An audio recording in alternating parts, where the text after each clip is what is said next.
श्री स्वामी समर्थ. स्वागत आहे तुमचं माझ्या YouTube चॅनल मध्ये. आजचा दिवस तुम्हाला खूप छान सुख समाधानाचा आणि आनंदाचा जाऊ देत ही स्वामींच्या चरणी प्रार्थना करते आणि आज या नवीन व्हिडिओला सुरुवात करते. तर बघा मित्रमैत्रिणींनो, 12 ऑगस्ट वार बुधवार या दिवशी आलेली आहे आषाढ अमावस्या. या अमावस्येला आपण दीप अमावस्या या नावाने सुद्धा ओळखत असतो. कारण की बघा यावर्षी आषाढ दीप अमावस्येच्या दिवशी सूर्यग्रहणाचा दुर्मिळ आणि अतिशय अत्यंत महत्वाचा असा योग जुळून येत आहे. अमावस्या घरातील नकारात्मकता दूर करून दिव्याच्या पूजे समृद्धी आणणारा दिवस मानला जातो. त्याचप्रमाणे सूर्यग्रहण हा खगोलशास्त्र आणि धर्मशास्त्र या दोन्ही दृष्टीने अतिशय अत्यंत संवेदनशील काळ मानला जातो. या दिवशी एका बाजूला दीपपूजेचा मंगलमय काळ आहे, तर दुसऱ्या बाजूला ग्रहणाचा वेदकाळ आणि नियम पाळायचे आहेत. त्यामुळे या दिवशी कोणते काम आवर्जून करावीत, कोणत्या चुका करू नयेत, त्याचबरोबर पूजेचा नेमका शुभ मुहूर्त कोणता असणार आहे, तसेच ग्रहणाच्या काळात कोणत्या भाज्या किंवा अन्न पदार्थ खाणे टाळावे. त्याचबरोबर आपल्याला एका ठिकाणी दही भात जो आहे तर तो ठेवायचा आहे. आता हा दही भाताचा उपाय आपल्याला कशा पद्धतीने करायचा आहे, कोणत्या वेळेमध्ये करायचा आहे, याविषयीची संपूर्ण माहिती आजच्या या नवीन व्हिडिओमध्ये मी तुमच्या बरोबर शेअर करणार आहे. त्यामुळे तुम्ही हा व्हिडिओ स्किप न करता शेवटपर्यंत नक्की बघा. चॅनलवरती तुम्ही जर हा व्हिडिओ पहिल्यांदा बघत असाल तर चॅनलला आवर्जून सबस्क्राईब करा आणि असेच नवनवीन माहितीपूर्ण व्हिडिओ बघण्यासाठी समोरील बेल आयकॉनलाही प्रेस करा. त्यामुळे काय होईल, जेव्हा कधी मी नवीन व्हिडिओ अपलोड करेल तर सर्वात अगोदर त्याचं नोटिफिकेशन तुम्हाला मिळेल आणि तुम्ही एकही व्हिडिओ मिस करणार नाही. कमेंट बॉक्स मध्ये ओम नमो भगवते वासुदेवाय नमः किंवा जय माता लक्ष्मी हा मंत्र सर्वांनी जास्तीत जास्त लिहा. व्हिडिओला लाईक करा आणि व्हिडिओला हाईप देखील देत जावा. तर बघा मित्रमैत्रिणींनो, तर आता दीप अमावस्या म्हटलं की मग दीप पूजा नेमकी कधी करावी, सकाळी करावी की मग संध्याकाळच्या वेळी करावी. सर्वसाधारणपणे दीप पूजा ही संध्याकाळी प्रदोष काळामध्येच केली जाते, परंतु या दिवशी सूर्यग्रहण असल्यामुळे ग्रहणाचा वेदकाळ आणि प्रत्यक्ष ग्रहण काळ सोडूनच पूजा करावी लागते. आता हे जे ग्रहण आहे तर ते आपल्या भारतामध्ये दिसणार नाही आहे, त्यामुळे त्याचे जे काही नियम आहेत तर ते आपल्याला पाळण्याची अजिबात काही गरज नाही. त्यामुळे तुम्ही सकाळी किंवा संध्याकाळी जेव्हा तुम्हाला टाइम भेटेल त्यावेळी तुम्ही हे जे पूजन आहे तर ते करू शकतात. त्याचप्रमाणे दीप अमावस्येची पूजा ही अतिशय अत्यंत सोपी परंतु तितकी शीघ्र फलदायी असते. कारण की अमावस्येचा दिवस हा माता लक्ष्मीला देखील समर्पित मानला जातो. या दिवशी सकाळी उठून आपल्याला आंघोळीच्या पाण्यामध्ये चिमूटभर हळद, थोडस गंगाजल, चिमूटभर काळे तीळ टाकून स्वच्छ स्नान करायचं आहे. स्नान करत असताना आपल्याला हर हर महादेव किंवा हर हर गंगे किंवा ओम नमः शिवाय या मंत्राचा जप करायचा आहे. त्यानंतर घरातील सर्व जे काही आपल्या घरामध्ये दिवे समय आहेत ना, पणत्या आहेत, तर सर्व दिवे आपल्याला एकत्र करून स्वच्छ घासून पुसून घ्यायचे आहे. एका पाटावरती आपल्याला कोरं कापड अंथरायचं आहे. चौरंग घ्या, पाट घ्या, त्यावरती तुम्हाला कापड अंथरून घ्यायचं आहे. यानंतर आपण जे काही स्वच्छ केलेले दिवे आहेत तर सर्व दिवे आपल्याला त्या चौरंगावरती पाटावरती मांडायचे आहेत, ठेवायचे आहेत. यानंतर आपल्याला दिव्यामध्ये तेल किंवा शुद्ध तूप घालायचं आहे. शक्यतो करून तिळाचं तेल घालण्याचा प्रयत्न करा. नसेल तुमच्याकडे तर हरकत नाही, आपण जे खाण्यासाठी वापरतो ते घातलं तरी देखील चालणार आहे. कारण की कोणतीही सेवा मनापासून केली तर त्याचं फळ जे आहे तर ते नक्कीच मिळत असतं. आपल्याला दिव्यामध्ये तूप किंवा तेल घालायचं आहे. सांगितल्याप्रमाणे दिव्यामध्ये आपल्याला कापसाची वात लावायची आहे. यानंतर दिव्याला हळदी, कुंकू, अक्षदा, मनोभावे फूल अर्पण करायचं आहे. एक सांगेन, केंद्रामध्ये सांगितलं होतं की जी काटेरी बाबूळ असते ना, तर त्या बाबुळीची पिवळी फुलं जी असतात तर ती आपल्याला या दिव्याला अर्पण करायची आहे. ती फुलं तुम्हाला जर मिळाली तर आवर्जून ती फुलं अर्पण करा. त्याचं काय कारण आहे ते एखाद्या व्हिडिओमध्ये तुम्हाला नक्की सांगेल. तर बघा, ती फुलं तुम्हाला अर्पण करायची आहे. दिव्याला नमस्कार करायचा आहे आणि नैवेद्यासाठी तुम्हाला दुधाची खीर किंवा गुळ खोबऱ्याचा नैवेद्य किंवा मिठाई प्रसाद म्हणून थोडासा ठेवायचा आहे किंवा साखर ठेवली तरी देखील चालणार आहे. आणि जे काही कणकेचे दिवे असतात तर मग ते तुम्ही 5 किंवा 7, 9, 11, 21 अशा संख्येने करू शकता. यानंतर या दिव्यांनी तुम्हाला ह्या दिव्यांना ओवाळायचं आहे. सूर्यग्रहणाचा काळ हा आध्यात्मिक साधनासाठी आणि जपासाठी अत्यंत फलदायी मानला जातो। या काळामध्ये ओम नमः शिवाय किंवा आपल्या कुलदेवीच्या मंत्राचा जप करायचा आहे। पिण्याच्या पाण्यामध्ये शिजवलेल्या अन्नामध्ये आपल्याला अगोदरच तुळशीची पानं जी आहेत तर ती टाकून ठेवायची आहे, दुर्वा टाकून ठेवायची आहे। त्याचप्रमाणे अमावस्येच्या दिवशी कुठेही कोणत्याही प्रकारचं नकारात्मक शब्द आपल्याला वापरायचे नाहीये, जेणेकरून आपल्या तोंडातून ते निघू नये याची आपल्याला काळजी घ्यायची आहे। धर्मशास्त्र आणि निसर्गानुसार या दिवशी आपण जी काही कामं करतो, जी काही कृत्य करतो त्याचं जे काही फळ आहे तर ते आपल्याला मिळत असतं। या दिवशी पृथ्वी तलावरती सकारात्मक ऊर्जा आणि नकारात्मक ऊर्जा ह्या दोन्हीही ऊर्जा ज्या असतात ना तर त्या खूप जास्त प्रमाणामध्ये सक्रिय झालेल्या असतात। त्यामुळे त्या ऊर्जेचा सकारात्मक ऊर्जेचा फायदा आपल्याला व्हावा यासाठी हे छोटे मोठे उपाय जे आहेत तर सेवा ज्या आहेत आपण तर अमावस्येच्या दिवशी खास करून कराव्या, कारण की अमावस्या तिथी ही प्रामुख्याने पितरांना समर्पित मानली जाते आणि या दिवशी आपल्या पितरांचं स्मरण करावं। पितरांच्या नावाने पिंपळ वृक्षाखाली किंवा मग आपल्या दरवाजामध्ये दक्षिणेकडे तोंड करून एक दिवा जो आहे तर तो त्यांच्या नावाने आवर्जून लावावा। त्याचबरोबर नदीकाठी जर शक्य असेल किंवा तलावाच्या काठी शक्य असेल तर तिथे आपल्याला एक दिवा जो आहे तर तो लावायचा असतो। या दिवशी आपल्याला अजून काही छोटे मोठे उपाय जे आहेत तर ते देखील करायचे आहे। आपल्या घरामध्ये सुख, शांती, समृद्धी, आनंद, एकोपा व वैभव राहावं, माता लक्ष्मीचा वास राहावा, कलह, वास्तुदोष कायमचे दूर व्हावे, नकारात्मकता संपावी। आता त्यामध्ये सर्वात पहिला उपाय आहे तो म्हणजे दीप अमावस्येच्या दिवशी घरातील नकारात्मक ऊर्जा आणि अलक्ष्मी बाहेर काढण्यासाठी सर्वात पहिला मिठाचा वापर आहे।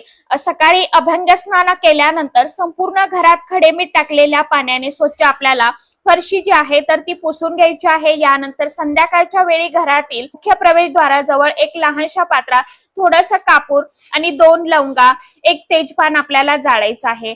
असं केल्याने आपल्या घरातील जे काही राहू केतूचे दोष आहेत तर ते शांत होतात। घरात निर्माण झालेला मानसिक ताण तणाव, वादविवाद किंवा भांडणे आहेत तर ती दूर होतात। त्याचबरोबर घरातील मुख्य प्रवेशद्वारासमोर हळदीचं पाणी शिंपडून उंबरठा स्वच्छ पुसून काढायचा आहे।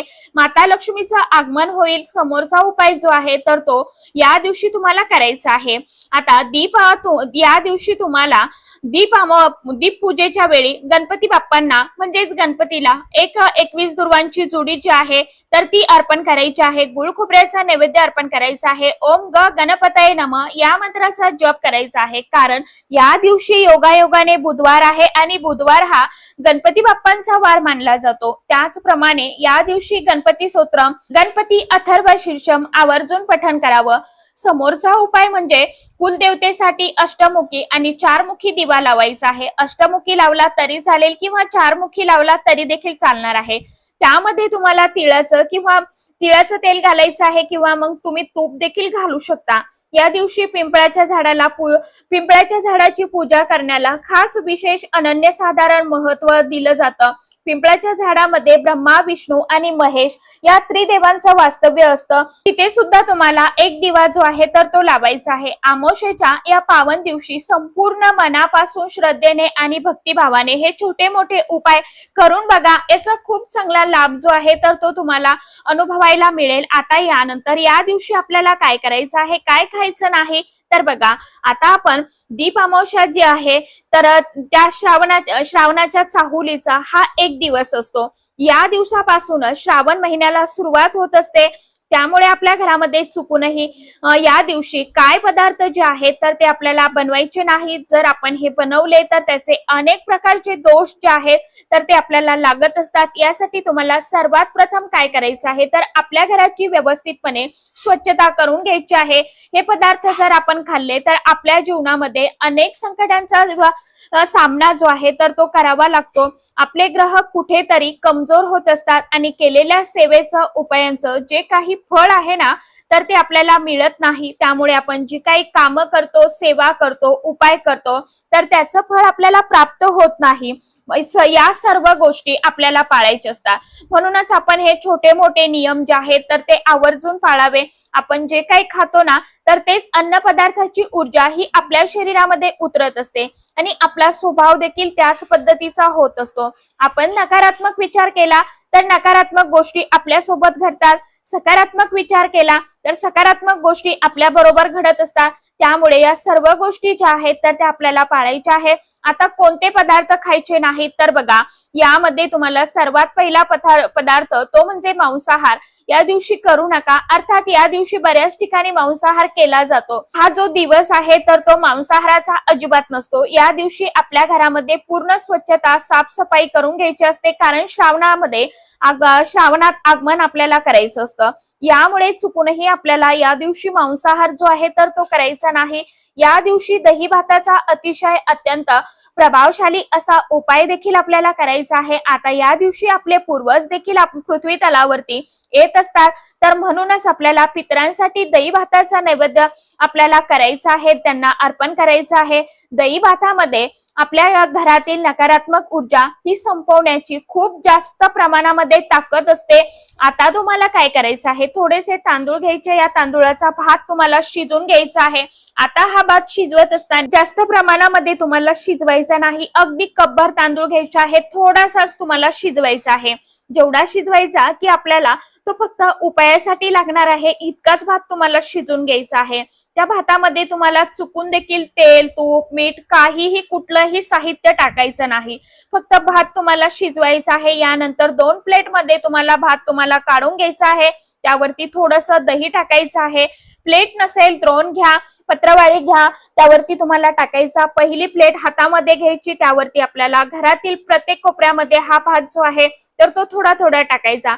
आपला हॉल, किचन, बेडरूम जेवढ्या आपल्या रूम आहेत ना, तेवढ्या प्रत्येक कोपऱ्यामध्ये थोडा थोडा ठेवायचा आहे। यानंतर दुसरी प्लेट जी आहे तर ती आपल्याला हातामध्ये घ्यायची, आपल्या मेन मुख्य प्रवेशद्वारावरून ही दुसरी प्लेट जी आहे तर ती 7 वेळा आपल्याला ओवाळून घ्यायची आहे आणि उतरवलेला भात जो आहे तर तो कावळ्यांना आपल्याला थोडंसं दही घालून आपल्याला खाण्यासाठी ठेवायचा आहे। आता पहिल्या प्लेट मधला जरी भात उरलेला असेल तर तो सुद्धा तुम्हाला कावळ्यांसाठी, पशुपक्ष्यांसाठी खाण्यासाठी वरती पत्र्यावरती नेऊन ठेवायचा आहे। आता जो दही भात आपण घरामध्ये शिंपडलेला आहे तर त्याचं नंतर काय करायचं, तर व्यवस्थितपणे आपल्याला दुसऱ्या दिवशी तो भरून घ्यायचा आहे, उचलून घ्यायचा आहे आणि जे काही असेल दही भात तो आपल्याला निर्मल्यामध्ये टाकून द्यायचा आहे। तर अशा पद्धतीने दही भाताचा हा छोटासा परंतु आपल्या पितरांना प्रसन्न करून घेण्यासाठी अतिशय अत्यंत प्रभावशाली उपाय आहे, तो तुम्हाला आवर्जून करायचा आहे। या उपायामुळे घरामधील दारिद्र्य, नकारात्मक ऊर्जा, नजरबाधा, शत्रुपीडा, नजर दोष हे संपेल। मुलांना सोन्यासारखे दिवस जे आहेत तर ते त्यांच्या आयुष्यामध्ये येतील। आपला जो काही प्रकारातील प्रखर पितृदोष आहे 7 पिढ्यांचा, 3 पिढ्यांचा, तर तो देखील दूर होईल, कारण की पितृदोष हा 3 पिढ्यांचा लागत असतो, 7 पिढ्यांचा लागत असतो। म्हणूनच आपल्याला या अमावस्येच्या दिवशी होईल तेवढी जास्तीत जास्त आपल्या पितरांची, पूर्वजांची सेवा जी आहे तर ती करायची आहे, त्यांचं ध्यान करायचं आहे। आवर्जून या दिवशी त्यांची आठवण आपल्याला काढायची आहे।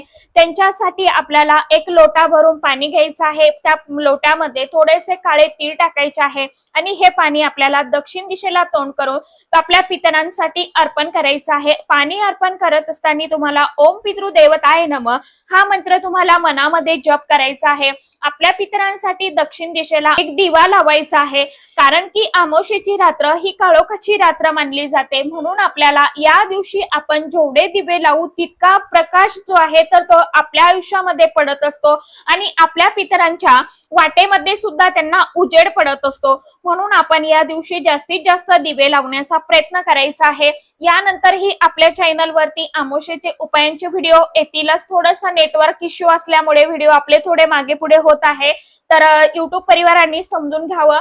तर आशा करते व्हिडिओमध्ये सांगितलेली माहिती सर्वांना समजलीच असेल। ज्यांना काही समजलं नसेल त्यांनी कमेंट बॉक्स मध्ये विचारू शकता। तर चला, आजच्या व्हिडिओमध्ये इतकीच माहिती होती, कशी वाटली नक्की सांगा। व्हिडिओ आवडला तर चॅनलला आवर्जून लाईक, शेअर, सबस्क्राईब जरूर करा। परत भेटूया नवीन माहिती सोबत, नवीन व्हिडिओंसोबत। तोपर्यंत सर्व माझ्या YouTube परिवाराला श्री स्वामी समर्थ।